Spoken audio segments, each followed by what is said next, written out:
Jacob James Maxime, à peine 11 ans, porte encore sur son col les marques des sévices infligés par sa belle-mère. Retrouvé ligoté et totalement affaibli dans une brousse à PK40 par un chasseur, l'enfant aurait été abandonné là par celle qui devait pourtant veiller sur lui. Alerté, son père, arrivé sur les lieux, l'a d'abord conduit en urgence dans un centre de santé avant qu'il ne soit transféré à l'hôpital de district de Tegal pour une prise en charge médicale appropriée. L'enfant à l'hôpital, je suis arrivé hier à 22h30. Nous sommes entrés. On a trouvé l'enfant. Moi, j'ai coulé les larmes. On a posé la question à l'enfant que qui t'a fait ça? Il m'a dit que c'est maman. Maman m'a tapé, maman m'a taché, maman m'a abandonné au champ.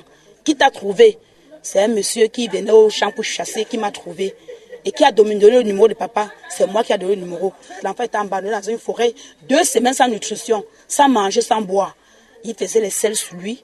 De la manière qu'on est venu trouver l'enfant, les blessures partout sur le corps de l'enfant, à l'état de décomposition. Il sentait. Selon les témoignages du voisinage, ce n'est pas la première fois que le jeune Maxime subit de telles violences. Sa belle-mère est décrite comme une femme cruelle. Quand elle est dort au lit avec ses enfants, cet enfant dort au sol, sous le ciment. Pendant que d'autres gens mangent, l'enfant les observe. Parfois, elle retire même que le bois fait comme ça, elle met sur l'enfant. Donc l'enfant a subi beaucoup de tortures. Moi-même, j'ai vu à 1h la nuit que l'enfant est dehors. On est venu toquer la porte tant que l'enfant est entré. Et quand l'enfant entre comme ça, quand nous on coule seulement les larmes. J'ai vécu des scènes que cette dame faisait à la femme-ci là. Elle a torturé l'enfant. Elle tape l'enfant, elle perce la tête de l'enfant.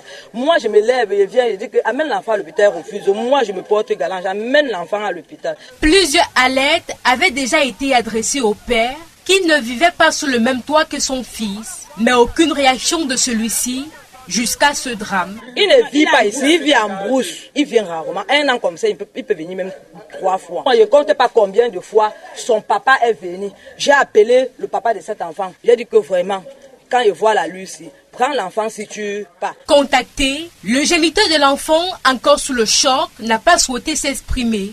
Au quartier, la colère du voisinage gronde.